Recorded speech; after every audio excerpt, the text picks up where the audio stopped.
bien, entonces empezamos, chicos. Vamos a aprender esta mañana sobre la restricción del crecimiento intraútero. Vamos a ir recorriendo la clase entre la introducción, la definición, clasificación, cuáles son los factores de riesgo, el diagnóstico, la ecografía Doppler, que es muy importante en esta entidad nosológica, y el tratamiento. ¿Qué podemos decir como introducción de este tema? Hablar de restricción de crecimiento intraútero. La restricción de crecimiento intraútero es un problema de salud pública, más aún en países en vías de desarrollo. O sea, en países que son pobres. Su frecuencia es alrededor del 7% a nivel mundial y en Latinoamérica más o menos supera el 20%. ¿Qué es lo que pasa? Que un bebé con restricción de crecimiento intraútero tiene bajo peso al nacer. Y ese bajo peso al nacer tiene mayor frecuencia de complicaciones. Complicaciones tan severas como la muerte. Ahora, pero no queda allí, porque el manejar un bebé con bajo peso al nacer implica servicios y capacidad resolutiva de estos servicios. Entonces, tenemos que tener competencia técnica en ellos, servicios adecuados para poder atender a un bebé con restricción de crecimiento o con bajo peso. Entonces tiene que ver con la infraestructura de los servicios de salud, tiene que ver con servicios que luego ya nació el bebé y ahora ¿qué más pasa? ¿Qué más hacemos con ese bebé? Son bebés que necesitan tratamiento y rehabilitación porque tienen fallas orgánicas, falla de la vista, falla después en el lenguaje, en el poder caminar. Entonces moviliza demasiadas cosas que son técnicas y con un presupuesto amplio el manejar a bebés con bajo peso al nacer, igual que el prematuro. Hablemos ahora entonces, después de esto, que la importancia que tiene la restricción de crecimiento. ¿Qué es lo que pasa con este crecimiento, ¿no? ¿De dónde viene eso? ¿Por qué se detiene el crecimiento? El crecimiento fetal tiene que ver con factores genéticos y ambientales. Además, factores endocrinos, placentarios, maternos y fetales. Esa conjunción de factores tiene que ver en la proliferación y maduración celular. Entonces, ¿cuáles son estos periodos de crecimiento fetal? Al inicio hay una hiperplasia celular, diferenciación y morfogénesis de los órganos.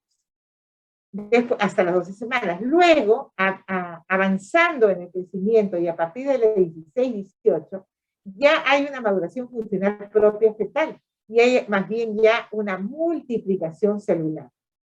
Ya no solo hiperplasia, sino una multiplicación celular. Así es como van madurando los órganos. Entonces, los órganos fetales maduran a diversa velocidad, porque tienen que ver con una regulación autocrina y paracrina. Acá, ¿qué intervienen? Los factores de crecimiento fetal, factor 1, factor 2, la insulina, la lecitina, todos esos funcionan. Entonces, ¿por qué se da? ¿Por qué se detiene el crecimiento? Volvemos a repetir. Por factores genéticos, fetales, maternos, factores endocrinos y placentarios. En estos factores endocrinos y placentarios interviene mucho el factor de crecimiento, la hormona de crecimiento, la glucosa, la insulina. Entonces el feto se va deteriorando y va bajando de peso, porque alguno de estos factores está no equilibrado, no yendo bien. Entonces, si es temprano, antes de las 32 semanas, las consecuencias son peores. Entonces es clave la búsqueda de los factores de riesgo, factores de infecciones, por ejemplo, en el retardo, en la restricción de crecimiento intraútero temprana, antes de las 32 semanas. ¿Qué vamos a ir a buscar? Infecciones y malformaciones fetales. En cambio, cuando hay ausencia de esto, la restricción de crecimiento frecuentemente, ¿a qué se debe? A que la placenta es insuficiente. Entonces tenemos restricción de crecimiento de aparición muy temprana, antes de las 32, y de aparición tardía después de las 32. Antes de las 32, infecciones y malformaciones, y después de las 32, lo fundamental es la insuficiencia placental. Entonces, vayamos a la definición estricta. ¿Cuál es la definición de restricción de crecimiento intraútero? Es que su máximo potencial genético a partir de una determinada de edad gestacional da un crecimiento por debajo del percentil 10, de acuerdo a las curvas siempre del país, ¿no? A nivel mundial, eso es el concepto universal que se tiene, ¿no? Que el máximo potencial genético de una determinada edad gestacional se restringe. Hay una restricción, se para, se detiene, con un crecimiento por debajo del percentil. Entonces, la evidencia A, B y C. ¿Cuáles son los parámetros que consideran fetos sospechosos de retardo de crecimiento? En evidencia A tenemos crecimiento fetal por debajo del percentil 10 para la edad gestacional con signos de crecimiento fetal, de compromiso fetal, que incluyen anormalidades en la circulación placentaria del feto, por doble, disminución del líquido amniótico o alteración de las pruebas de bienestar fetal. Ese es uno.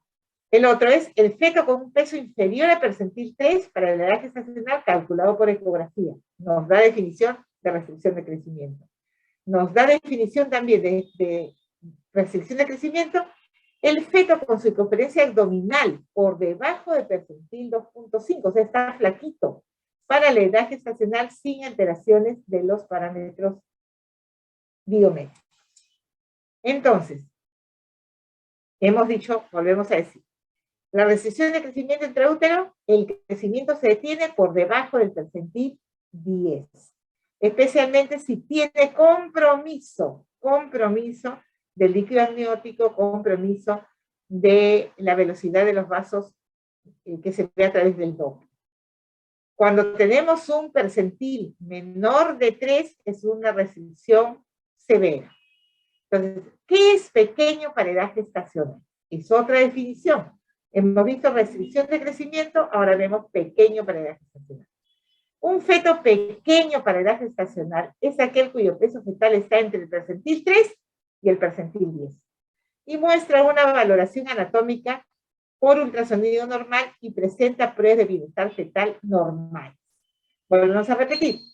La restricción de crecimiento intraútero tiene ya alteraciones en las pruebas de bienestar fetal, menor del percentil 10 y cuando es severo, menor del percentil 3.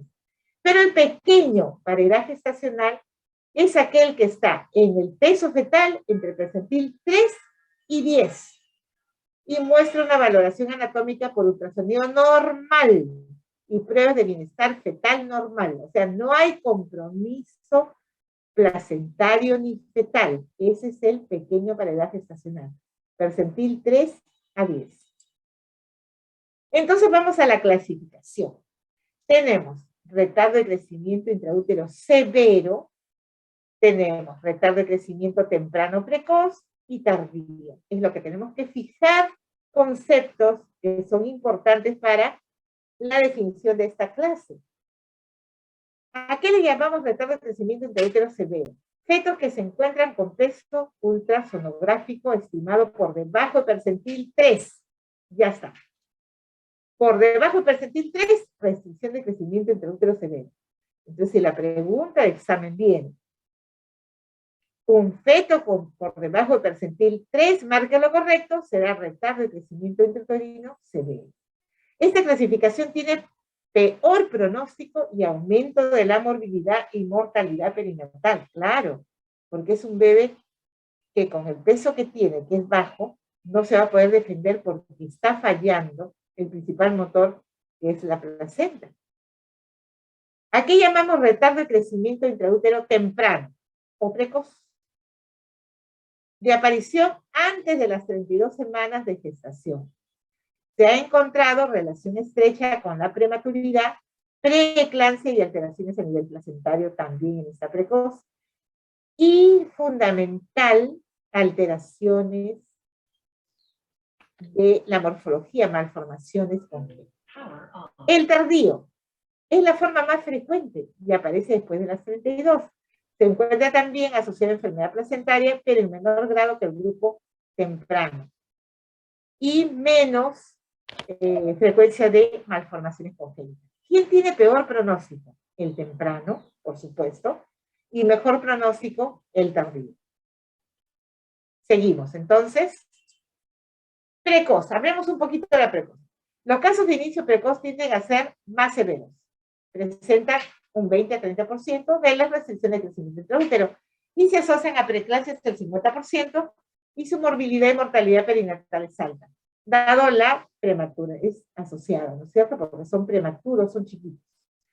Destacan dos principales causas: infecciones, anomalías cromosómicas o genéticas como factores patológicos intrínsecos del feto. Y cuando hablamos de la placenta, hay insuficiencia placentaria severa. En estos casos, el Doppler umbilical presenta muy buena sensibilidad, siendo útil para su diagnóstico como intervención. ¿Ya? Entonces, en la precoz, por causas fetales, cromosómicas, genéticas, intrínsecas. Y del otro lado, la placenta se hace insuficientemente severo, es la insuficiencia placentaria que tiene, ¿no? Y la mortalidad y morbilidad es muy alta. Tardío. Los de aparición tardía de más de 32 semanas o más, en especial los de término, representan el 70-80% de las restricciones.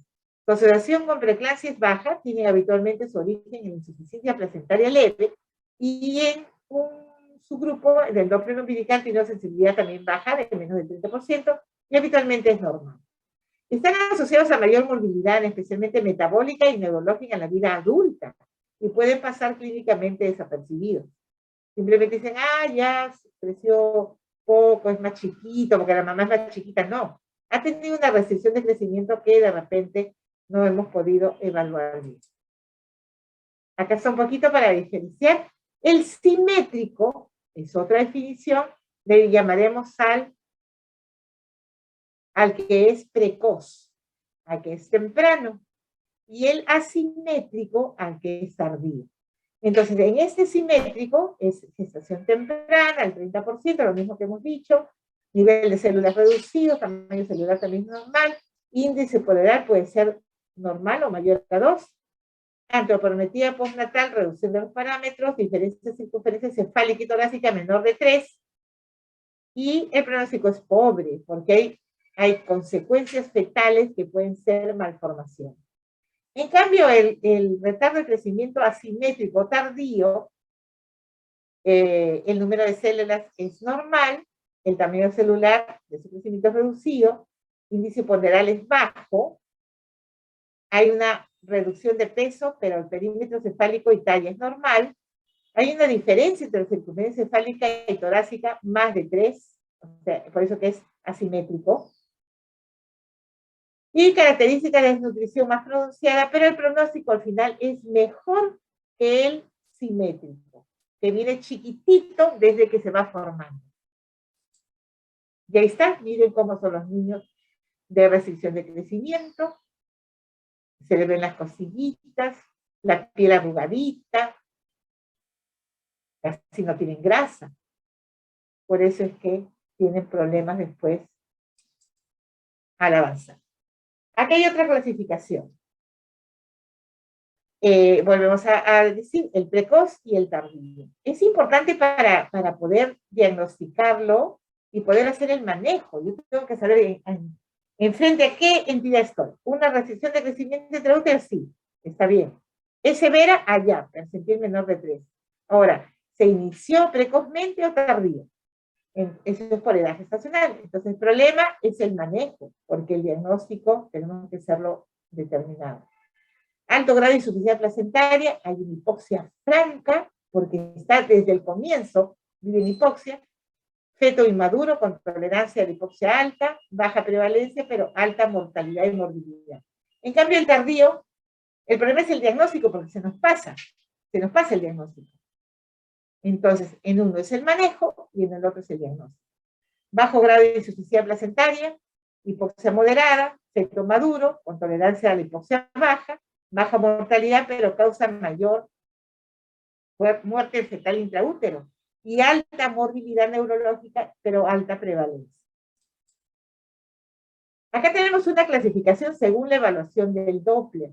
El Doppler se clasifica en tipo 1, 2, 3 y 4. Y según eso tenemos parámetros para poder diagnosticar en qué estadio está esta restricción del crecimiento intraútero. Veamos el inicial.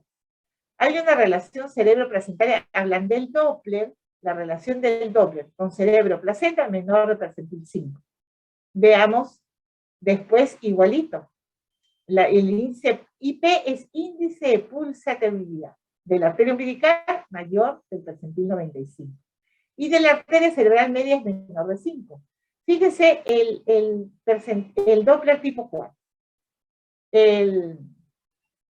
La evaluación de ponderado fetal, la estimación de ponderado fetal es percentil menor de 10. Un registro cardiotopográfico patológico. Ya no hay variabilidad, los latidos están planos y hay un patrón de desaceleraciones en vez de acelerar. Los ven cuando están bien, los latidos cardíacos tienen tendencia a subir, después a bajar, pero no debajo de la línea basal. Cuando estamos frente a una hipoxia, esos latidos bajan mucho más y desacelera. Eso ya se encuentra en el Doppler tipo 4. Y el flujo diastólico reverso en el ducto venoso, que son parámetros especiales que nos miden hipoxia. O sea, el bebé aquí, en este tipo de Doppler tipo 4, en la clasificación para evaluar la restricción del crecimiento, el bebé ya está mal. ¿Ya? Entonces, hay 4 parámetros. Eso es para que lo conozcan más. ¿Cuáles son los factores de riesgo que los que tenemos que fijar? Esto sí tenemos que fijarlo porque tenemos que hacer el buen diagnóstico para el buen manejo y esto es lo que nosotros tenemos que aprender en historia clínica. Los factores maternos, trastornos hipertensivos, la preeclampsia y la hipertensión crónica complicada con preeclampsia se han asociado a un aumento de 4 veces más el riesgo de tener fetos pequeños o con restricción. Entonces tenemos que estar en la pesquisa de los trastornos hipertensivos. Lo otro son los trastornos inmunes, compromiso vascular como el síndrome de anticuerpos antifosfolípidos y un lupus eritematoso sistémico. Pero tenemos que estar a la pesquisa. Entonces tenemos que hacer una buena historia clínica con todo el historial de antecedentes familiares, antecedentes personales y el examen clínico perfecto. Trombofilias. La más estudiada ha sido el polimorfismo relacionado con el factor 5 de Leydig. El estilo de vida tiene que ver con la restricción de crecimiento, sí, también. El consumo de sustancias psicoactivas, el consumo de cigarrillo, alcohol, cocaína, ¿interviene? Claro que sí, en la restricción de crecimiento. Trastornos de ánimo, también el estrés, depresión materna.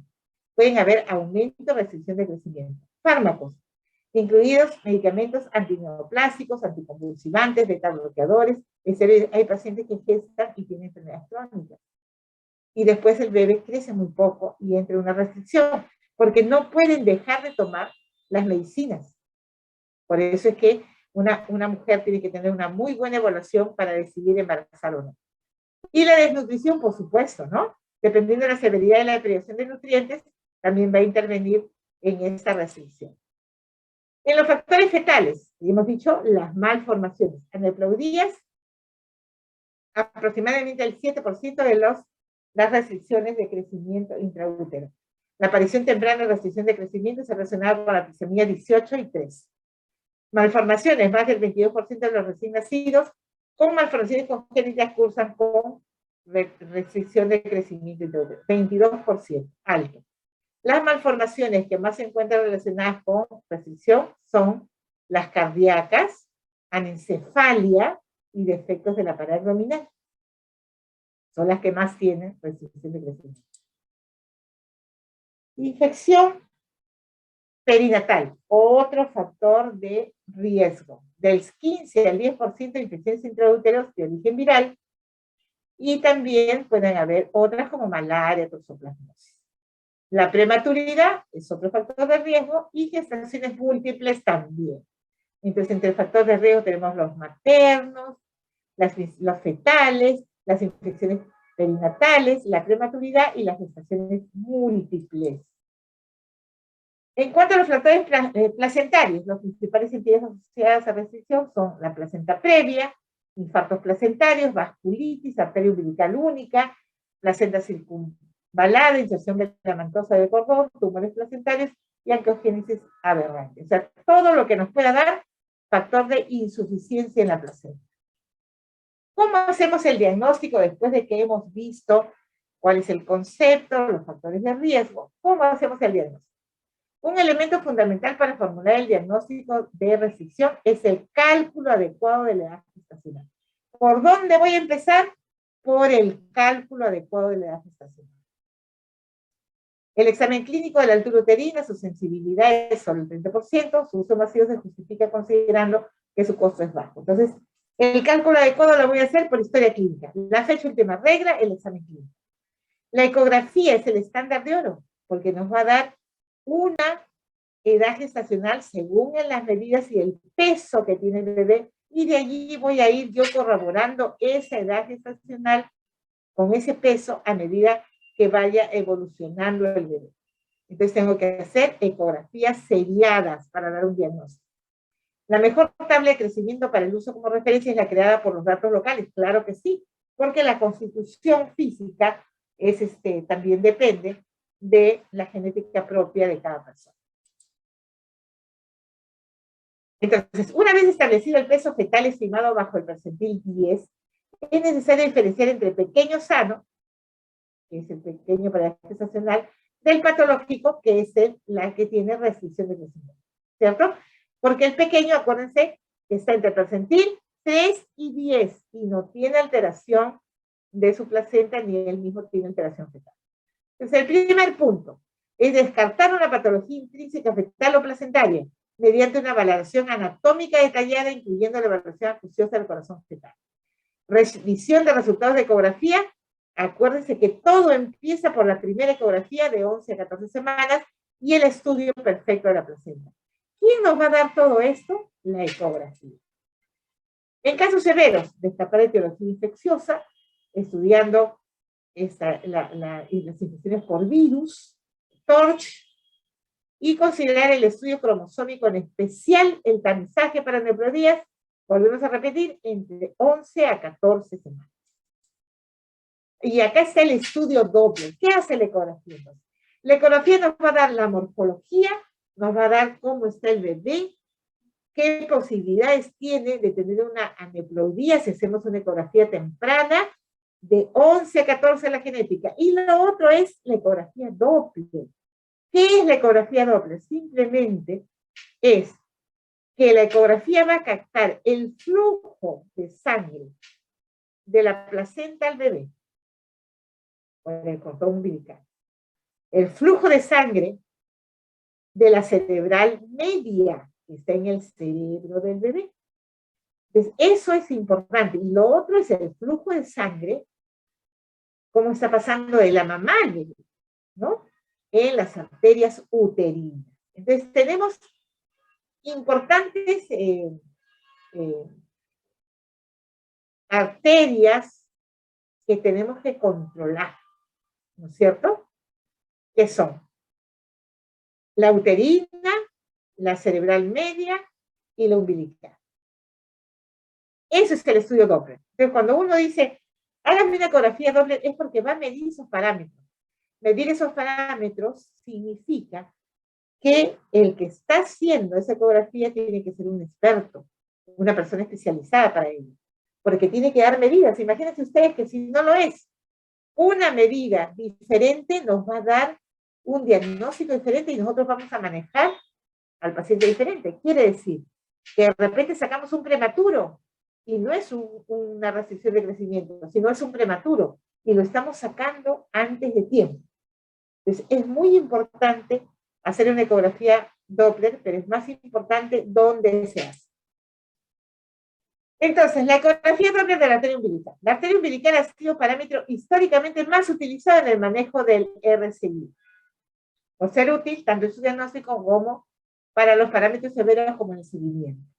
Presenta un deterioro progresivo y predecible conforme disminuye la superficie de intercambio placentaria, ya que va desde un aumento de resistencia hasta el flujo diastólico ausente.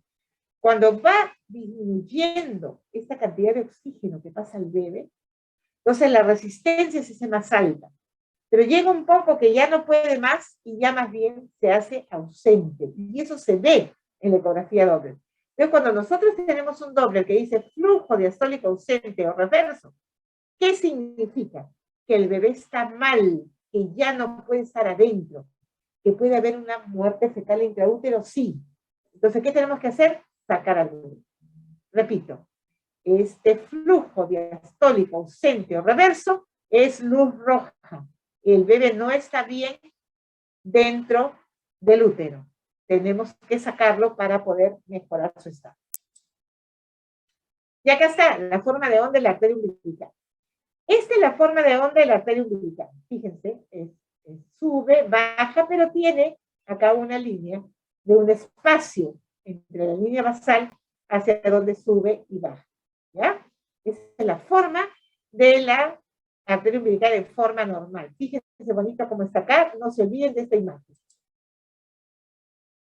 Entonces, en la arteria umbilical patológica que hay, aumento de la resistencia progresiva, aumento de los índices. Acá hay. Fíjense, cuando esto pasa, va aumentando, aumentando, aumentando, hasta que ya no hay. Disminución del flujo y fin de la diástole. Aumenta. Aumenta tanto que va desapareciendo aquí la diástole. Esta es la sístole y esta es la diástole.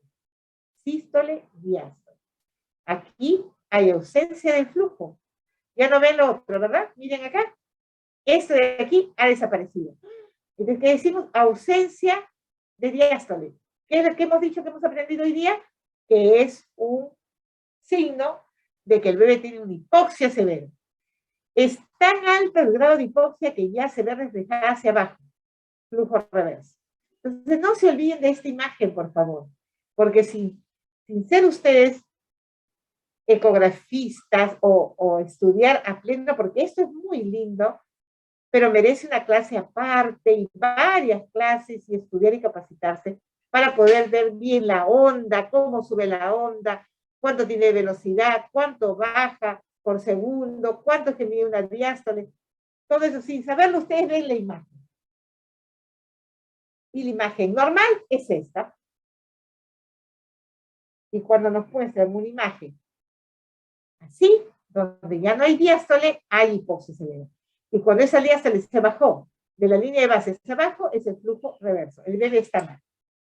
Entonces, su principal utilidad radica en la predicción y orientación diagnóstica del RCIU. El eje central de la fisiopatología de la restricción de crecimiento intraútero por insuficiencia placentaria se puede identificar a través de la resistencia de ese flujo anormal. Pero también hemos dicho, en el bebé, que ver algunos Doppler, la arteria cerebral media, y el índice que hay entre la arteria cerebral media y la arteria y el flujo placentario, ¿no? Permite entonces, ¿qué permite esta arteria cerebral media? Permite identificar el fenómeno de resolución de flujos ante la hipoxia fetal. Por ejemplo, la arteria cerebral media se altera mucho cuando hay, por ejemplo, la isoinmunización en las mamás que son RH negativas. Entonces, si el bebé comienza a hacer hemólisis, la arteria cerebral media comienza a restringir su flujo. Entonces, objetivándose vasodilatación del territorio cerebral. De gran valor en el manejo del residuo tardío. Identifica fetos con resultado perinatal adverso con incremento del riesgo de cesárea de urgencia. La arteria cerebral media ya le llegó al bebé y el bebé ¿qué hace? Vasodilatación. Entonces, normalmente la arteria umbilical debe tener menor resistencia que la arteria cerebral. Cuando esa relación se invierte, ojo ahí, cuando se invierte esta relación entre la cerebral media y el índice del placentario que es dado por la umbilical, se define como redistribución del flujo. Se redistribuye para poder salvarse, para poder mantenerse aún adentro. Entonces, el índice cerebro umbilical debe ser mayor de 1, que es lo normal, porque siempre la cerebral media es la que manda. Y el índice cerebro umbilical menor de 1, redistribución de flujo. ¿Ya? Redistribución de flujo. Muy bien. Entonces, mayor de 1, lo normal. Menor de 1, índice cerebro umbilical, redistribución de flujo. Y acá está lo normal. Y acá está la redistribución de flujo. Ya hemos dicho que acá no hay diástole. No hay diástole, ¿no es cierto? Muy bien. También hay flujos venosos que también se miden en la ecografía, para que ustedes lo sepan, que es el ductus venoso, que es una buena forma de evaluar la difusión cardíaca de la parte derecha del corazón, que asocia hipoxia y acidemia durante la contracción atrial, donde el flujo anterogrado de la onda A puede verse progresivamente comprometido hasta llegar a 0 o reverso. Ese es el flujo venoso que ya es para la misma ecografía especializada que hace, ¿no? Igual el istmo aórtico.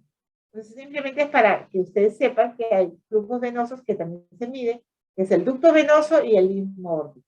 Normalmente ese istmo aórtico tiene flujo anterógrado. Disminuye la resistencia del territorio cerebral y aumenta la resistencia del territorio placentario para que haya un flujo reverso y siga manteniendo al bebé, lo que ha sido asociado a un mal resultado perinatal cuando ya se ve el istmo aórtico. Entonces, ¿cuál es la conducta a seguir?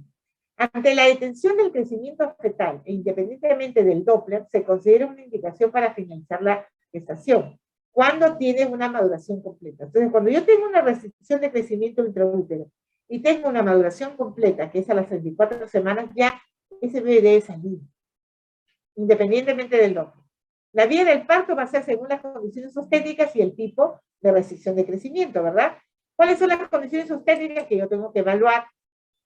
La condición del cuello, la maduración del bebé, si la placenta está abajo, es previa, será cesárea, si la placenta está bien colocada, será parto vaginal, si el bebé está en posición podálico transverso, va a ser cesárea, y si está encefálico, va a ser normal. Y se acuerdan que vimos la clasificación del Doppler, y acá está el manejo.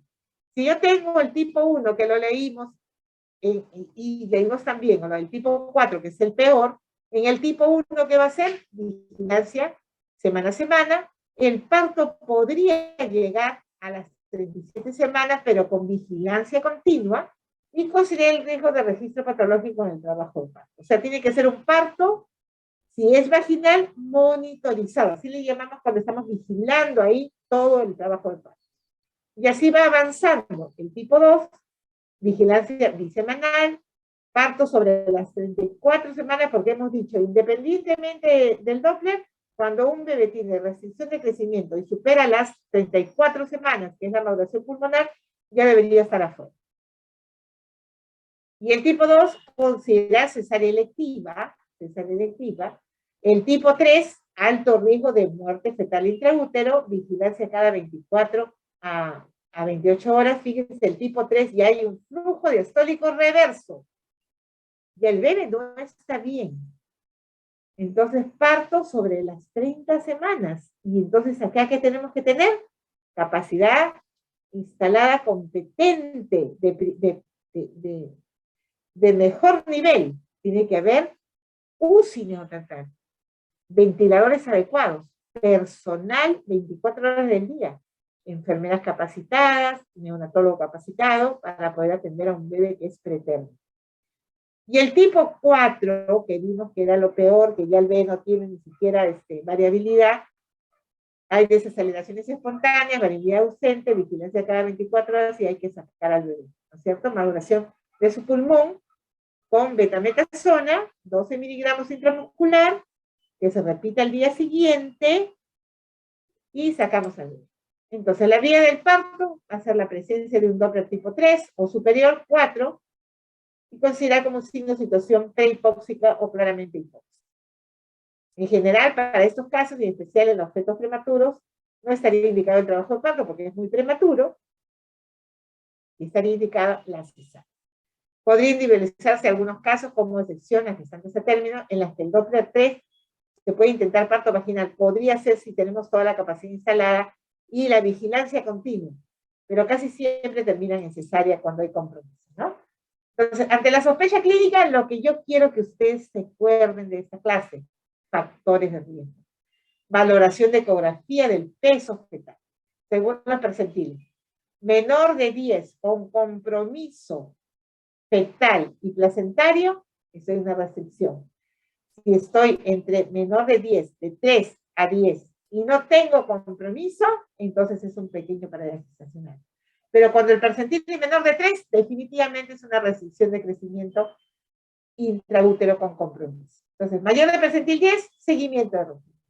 Menor de percentil 10, ecografía Doppler, detalle anatómico, líquido amniótico. Anormal, RSIU. Normal, pequeño paradigma gestacional. Si es pequeño paradigma gestacional, el Doppler cada 2 semanas. Cada 2 semanas es que se mide el Doppler. Y finalizar gestación a las 40. Pero si tengo una restricción de crecimiento intraútero menor de 37, tengo que ver el Doppler, el seguimiento especializado con Doppler. Entonces, de acá ustedes van a tener la conclusión, allá, entonces puedo manejar una restricción de crecimiento intraútero en mi centro de salud. No, porque ahí tenemos un ecógrafo de alto nivel con vigilancia Doppler. De repente no. Si no lo tenemos, tenemos que mandarlo a un servicio de salud que tenga esas condiciones, ¿no? Por ejemplo, un instituto que tiene un departamento, una unidad de medicina fetal. En medicina fetal están los especialistas que hacen las ecografías dobles, ¿no? Y las interconsultas y estudio de vellosidades y muchas más cosas, porque es una unidad de medicina fetal. Entonces, aquí vemos la diferenciación entre el Doppler tipo 1, que es el más leve, el 2, el 3 y el 4. En el 1, puede finalizar, inclusive llegando a la madurez, inducción del parto. En el 2, esperar ya a las 34 semanas, cesárea. Y en el tipo 3 y 4, acuérdense que ya es diagnóstico de hipoxia fetal muy severa y tenemos que terminar el embarazo en menos de 48 horas. Entonces, eso es lo que quería contarles sobre restricción de crecimiento. Pero ahora vamos a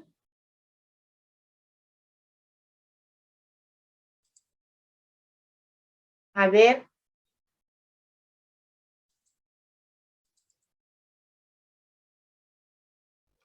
la otra parte que es macrosamía fetal. ¿Ven? ¿Sale la pantalla, chicos? Sí, doctora. Sí, doctora, sí se ve. Sí, doctora, sí está bien, ¿no? Gracias. Y entonces vimos a los bebés pequeñitos. Volvemos a repetir las preguntas que son importantes que se nos queden grabados, ¿no? Percentil 10, con alteración del Doppler, alteración de la placenta, alteración fetal, es una restricción del crecimiento. Menor de percentil 3, restricción de crecimiento intraútero severo.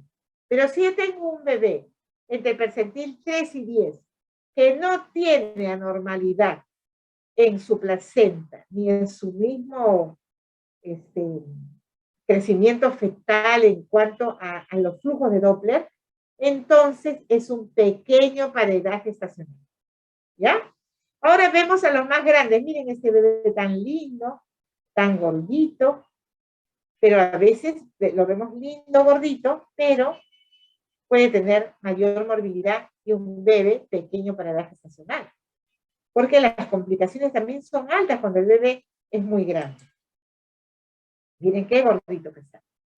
Entonces vamos a recorrer también la clase entre la definición, factores de riesgo, diagnóstico, exámenes auxiliares, ecografía, manejo, y hablamos un poquito de la distocia de Owen. Miren su barriguita, bien gordita.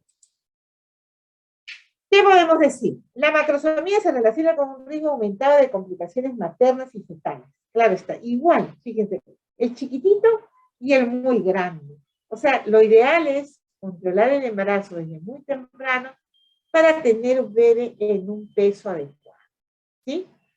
Entonces, porque los extremos siempre nos van a tener problemas, siempre van a tener problemas. Es importante la detección temprana de los fetos macrosómicos durante la gestación, así como su correcto manejo y seguimiento para poder evitar resultados perinatales adversos.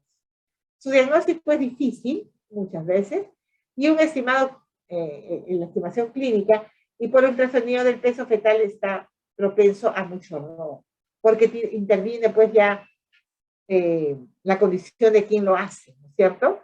Las medidas por ultrasonido son razonablemente exactas para predecir el peso de fetos de término pequeño. Sin embargo, cuando es muy grande, ya no es tan confiable porque como es tan grande ya no lo podemos captar en su totalidad en el vientre materno, dentro del útero. Entonces las medidas pueden incursionar en error y de allí los pesos estimados a veces tienen bastante diferencia.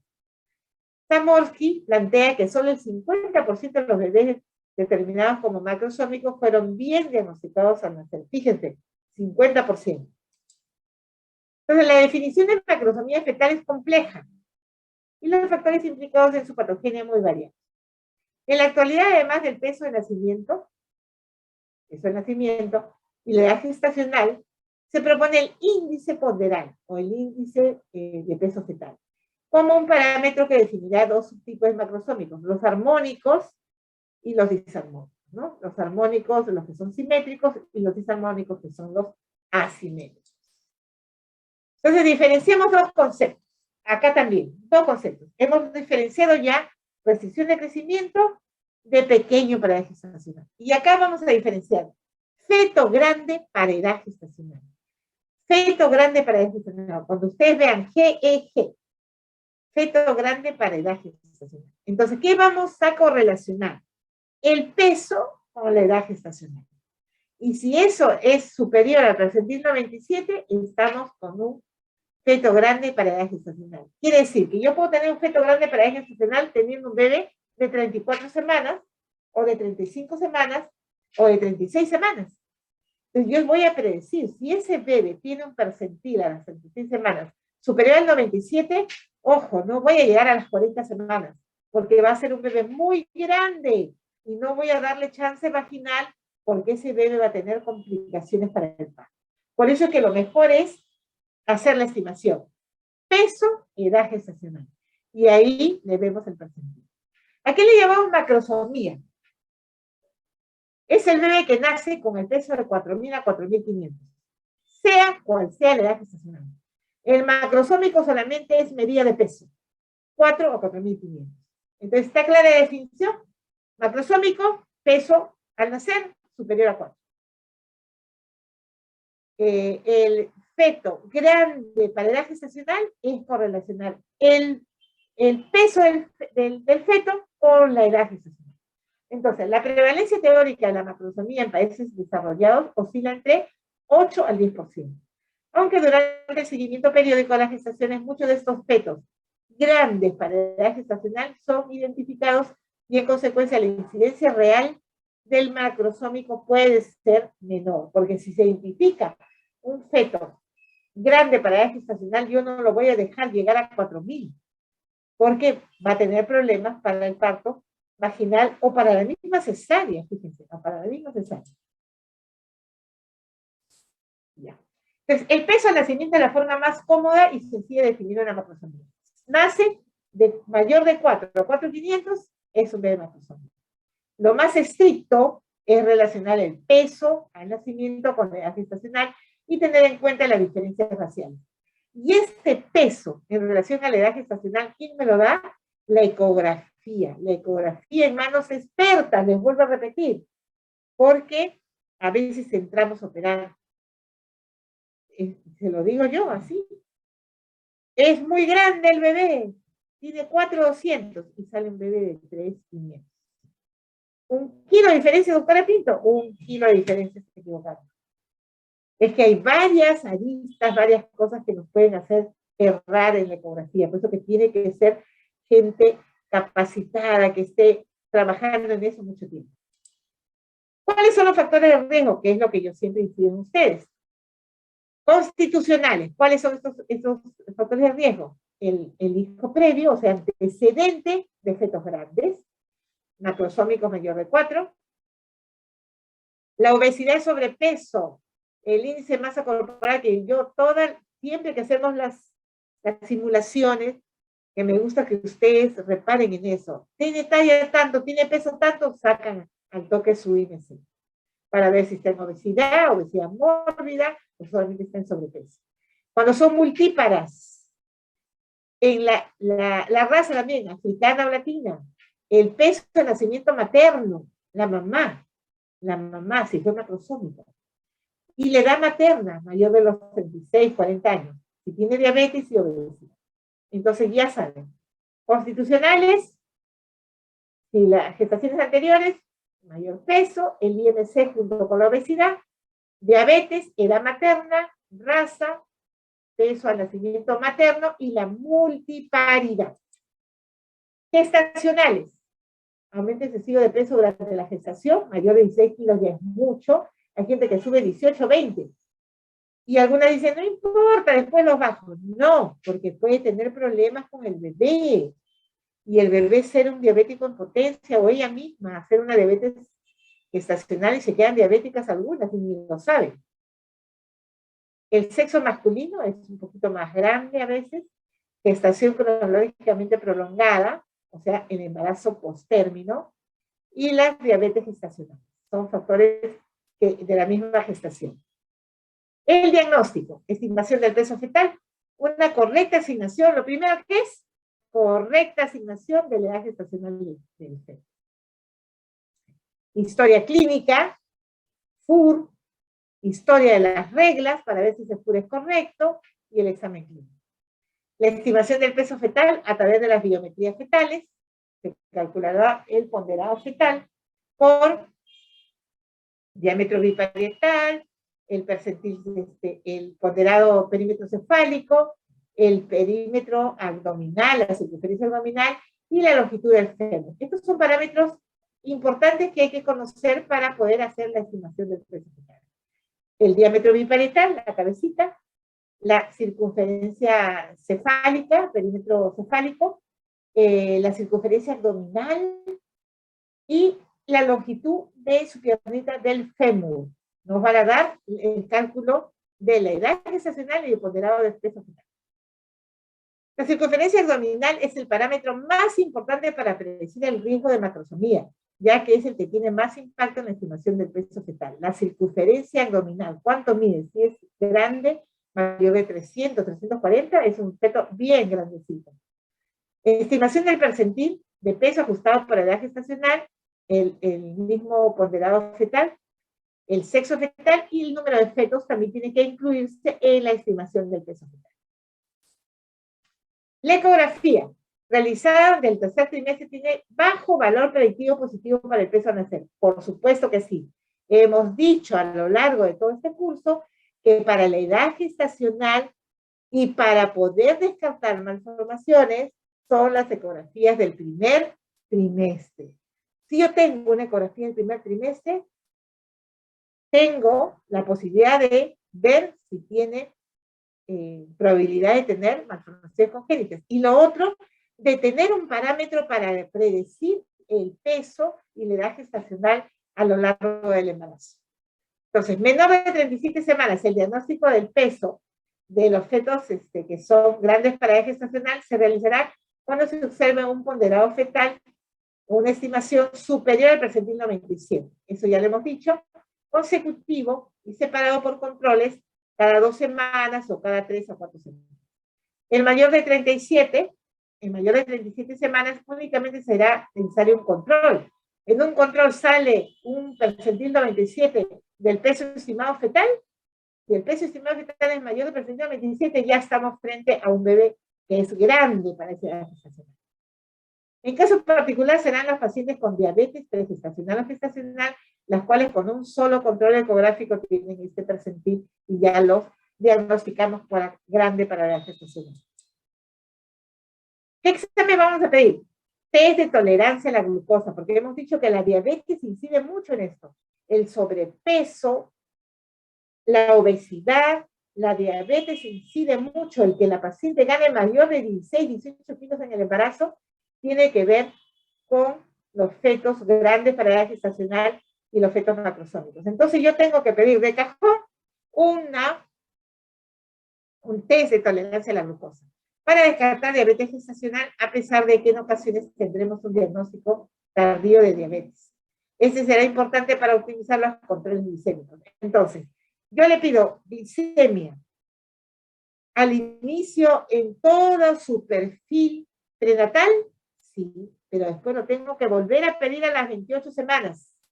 Y si yo veo que está subiendo mucho de peso, pues lo pediré de nuevo a las 34 semanas. ¿Sí? Porque tengo que ir viendo esta ganancia de peso excesiva. Y tengo que pedirle además una curva de la tolerancia a la glucosa, un test de tolerancia a la glucosa, para que nos defina si estamos frente a una diabetes pregestacional. La ecografía como estudio morfológico detallado con el objetivo de descartar malformaciones asociadas que pueden darse cuando hay diabetes. Seguimiento obstétrico. Los grandes parajes gestacionales asociados con diabetes gestacional o pregestacional. Control ecográfico, ya hemos dicho, cada 3 semanas. Valoración del líquido amniótico. Cuando comienza a disminuir, ya estamos en oligohidranio. La placenta está funcionando mal. Terminar el embarazo. Los movimientos fetales, si el bebé se mueve menos, también ya está comenzando a tener hipoxia. Índice de pulsatividad de la arteria cerebral media, si hay dilatación, ya también estamos frente a una hipoxia fetal. ¿Hay grandes parajes gestacionales aislados? Sí.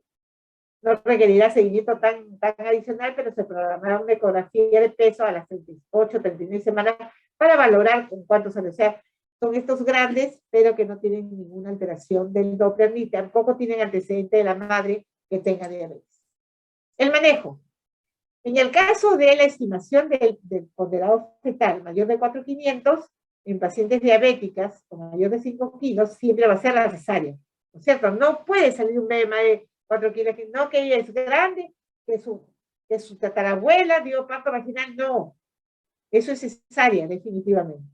Y en el caso de los mayores de 4 kilos, se ponderará la finalización de la gestación a partir de las 39 con el objetivo de disminuir la incidencia de complicaciones maternas y fetales. Casi siempre un bebé mayor de 4 kilos termina por cesárea si no tiene las condiciones obstétricas y maternas definidas. ¿Hay bebés que salen de 4 kilos por parto vaginal sin complicaciones? Sí. Pero todo va a depender de estar seguros en el ponderado fetal, en las condiciones obstétricas, en las condiciones fetales y en la aceptación de la madre también. Porque si nosotros sabemos que la mamá está sufriendo, demora demasiado, por último, no quiere dar el parto vaginal porque tiene demasiado miedo y terror, ese parto vaginal no va a ser lo mejor y vamos a terminar por cesárea. ¿Ya, chicos? Complicaciones. Fíjense, maternas, ¿cuánto? Parto instrumentado, la misma cesárea, lesiones perineales, hemorragia posparto, que hemos hecho la otra vez, el CIE-10, el CIE es el CIE-10, las simulaciones con hemorragia posparto, la ruptura uterina, se puede romper el útero. No es nada que, sí sale por abajo, no, se rompe el útero. Sale, pero se rompe el útero.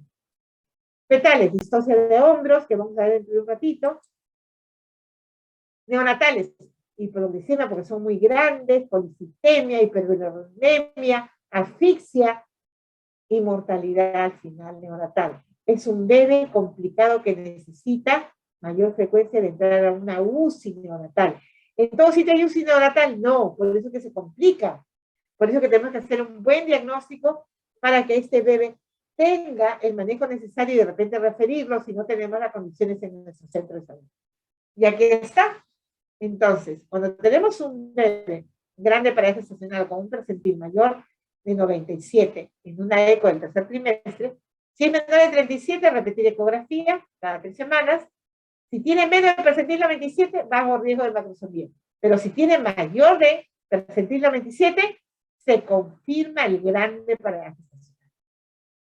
Si tiene mayor de 37 semanas y se confirma que es grande paraje gestacional, igual que aquí vamos a solicitar, que hemos dicho, el test de tolerancia a la glucosa, más el estudio morfológico del bebé.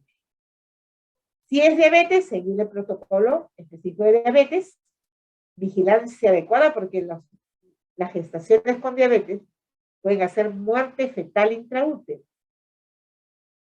Y si es grande, paraje gestacional para aislado, programar una ecografía antes de las 40 semanas, a las 38.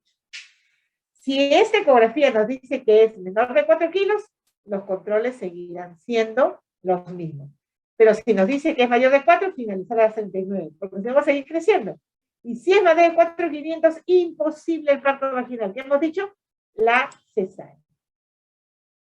Y en cuanto a la distocia de hombros, que nos puede venir cuando estamos en el serum, chicos, de repente estamos en el serum, dicen, ha venido una paciente de emergencia, y vemos una barriga pues enorme, de 37 centímetros, una persona obesa, entonces en nuestra cabeza está, ¿se acuerdan de mí?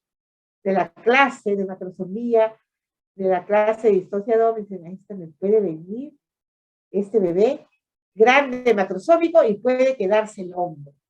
Entonces la distocia de hombros se define como el fallo de la salida del tronco fetal, que precisa maniobras obstétricas especiales para que pueda salir. La incidencia de 0,58 a 0,70% de los partos vaginales. ¿Por qué es tan bajo? Porque no se debe dar a un bebé tan grande chance de parto vaginal. Factores de riesgo, es difícil de predecir, solo el 50% de las distorsiones de hombros se producen en los macrosómicos, a veces también por maniobras. La mayoría de los macrosómicos no presentan distorsia de hombros porque no los dejamos, los grandes macrosómicos pasan a cesárea. Todos los factores de riesgo tienen bajo nivel predictivo positivo. Anteparto, el ponderado fetal estimado mayor de 4 kilos aumenta a medida que aumenta el peso. Anteparto, si tiene diabetes, es un factor de riesgo. El IMC mayor de 30, eso ya lo sabemos muy bien. Y va a haber distorsia de hombros previa. Intraparto, primera fase de parto, ¿qué se hace? Se prolonga. Y la segunda fase de parto prolongada, y vamos a terminar el parto instrumental. Entonces, ante la combinación de estos factores de riesgo en una misma paciente, por ejemplo, el ponderado fetal mayor de 4 kilos más diabetes más obesidad, el riesgo de distorsia de hombros es muy elevado. O sea, se suman. En esta situación se debería contraindicar el parto instrumental y pasa a cesárea. En el manejo, signo de sospecha, dificultad del expulsivo, ¿no? del parto, retracción de la cabeza fetal hacia el perineo, no baja, sino se sube la cabeza. Dificultad de rotación, dificultad del descenso a los hombros. Primeras medidas, trabajo en equipo, no podemos solos con esto, evitar pujos maternos, no realizar presión fúndica, porque si nosotros presionamos y el bebé no sale, y empujamos la barriga, pues decimos, sí sale, y lo empujamos un poco, se rompe el útero. Parar la perfusión de oxitocina, porque puede ser muy fuerte y ocasionar lo mismo, ruptura uterina. Evitar tracción o rotación excesiva de la cabeza fetal, chicos. Se puede hasta romper, lo podemos desnucar al bebé. Colocar a la paciente el límite inferior a la camilla para estar bien puesta. Será preciso a veces sondaje vesical para que la vejiga no constituya un tumor previo y registrar el tiempo del proceso, porque ya hemos visto el proceso de trabajo de parto, ¿verdad? El expulsivo en una primigesta, 1 hora, expectativa más a las 2, pero no debe pasar de allí, 1 hora debe ser. Y en la multípara, 45 minutos máximo debe salir ese bebé. Entonces, el tiempo es necesario. Y acá están las maniobras. Marrove es la que más se usa. Hiperflexión de las extremidades sobre el abdomen materno. Y Masanti, o presión suprapúbica. Estas son las que más se usan. El segundo nivel, este es el primer nivel de esas maniobras, el segundo nivel, extracción de hombro posterior, rotación de hombro posterior, maniobra de Hastings también es posición como si fuese gateando para poder sacar al bebé. Acá lo vemos, miren. Esta es la que más se usa. ¿Qué hacemos? Al toque, los muslos sobre el abdomen. Tenemos que tener ayuda, sí, trabajo en equipo. Alguien que le agarre los muslos a la señora, porque a la hora ella se lo puede agarrar, pero a la hora que ella le viene el dolor y tiene dolor y la contracción grita, entonces esto lo suelta. Levantamos las piernitas y los muslos sobre el abdomen. Esa posición va a hacer que tenga más apertura para salir ese bebé. Y lo otro es Masanti, que es la presión sobre el pubis. ¿Ya? Acá es igual. Si estamos así echaditas, esta es la posición de la curvatura en la columna junto con la pelvis. Y entonces cuando levantamos, va a estar derecha y vamos a permitir que este bebé que está saliendo tenga mayor amplitud para salir. Esta, ¿cómo se llama? Marrove. Y esa es la que hacemos más. Acá está, lo de Masanti, igual, está levantada las piernitas y empujamos sobre el pubis para poder sacar la cabeza. Tracción suave hacia debajo de la cabeza con simultánea presión suprapúbica sobre el hombro anterior de forma oblicua en sentido posterior anterior del tórax fetal. Aquí, para que permita salir el hombro. Y ya están las otras, ¿no? Sabanelli, que es reintroducción de la cabeza fetal, y ahí quedó. O sea, meto la cabeza más hacia adentro, o sea, ya no intento nada más y paso cesárea. Ya estas son medidas que ya no se hacen y que anteriormente, por no tener otra forma de trabajar, o sea, no tener más recursos, se tiene que hasta el pubis poderlo incidir, ¿no? Y fractura clavicular, que tampoco sé si no vamos de frente a juicio, ¿por qué le rompió usted la clavícula? Antes se hacía.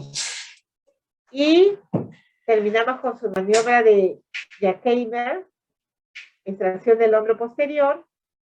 Sacamos el aviso, tenemos que tener ya bastante experiencia, porque tenemos que meter la manito a sacar el hombro posterior para disminuir el diámetro biacromial, ¿no es cierto? Pero en estas cosas, si lo hacemos mal, se puede fracturar ese hombro. Así que ya estas maniobras ni hacerlas. Acá está la GUPS, cara anterior del hombro posterior en rotación en un tornillo, como que se le da vuelta al bebé. Ahí está la maniobra, se da vuelta al bebé con un tornillito para ver si sale del otro lado. Complicaciones secundarias a todas estas maniobras a veces, que son neonatales, lesión del plexo braquial, para toda la vida, queda mal eso. Fractura clavicular, fractura humeral, encefalopatía, hemorragia isquémica. Éxito quiere decir letalidad, salida a la letalidad, ¿no? Entonces, acuérdense, chicos, a veces uno dice, sí, va a salir por abajo, pero sí, todo sale por abajo, pero después al bebé no lo vemos. Al año, a los 2 años, no se sienta, no camina. Maternas, hemorragia postparto, que hemos visto que puede llevar a la muerte. Esguinces, atonía, desgarro hasta el ano, desgarro hasta la vejiga, atonía uterina, y en fin. Prevención. Detectar precozmente los factores de riesgo en pacientes diabéticos, conseguir un control glicémico óptimo, en caso de obesidad, disminución de peso pregestacional. Si quiere embarazarse, tiene que llegar con peso óptimo. Y después controlar el peso mes a mes. Y en pacientes con peso normal, evitar el exceso de aumento de peso durante la gestación, controlando bien su dieta. Muy bien, chicos, eso es lo que les quería contar en esta mañana. No se olviden de las cosas que hemos remarcado, que son las definiciones, los factores de riesgo, cómo culminar esa gestación, y el factor importante del Doppler en los dos casos, ¿no? El Doppler fetal en los casos de restricción de crecimiento uterino, y en el caso de los macrosómicos o grandes paradas gestacional, el estudio ecográfico que nos dé ese peso que nos puede decir qué percentil está. ¿Ya? Muchísimas gracias. A ver, ¿alguna pregunta?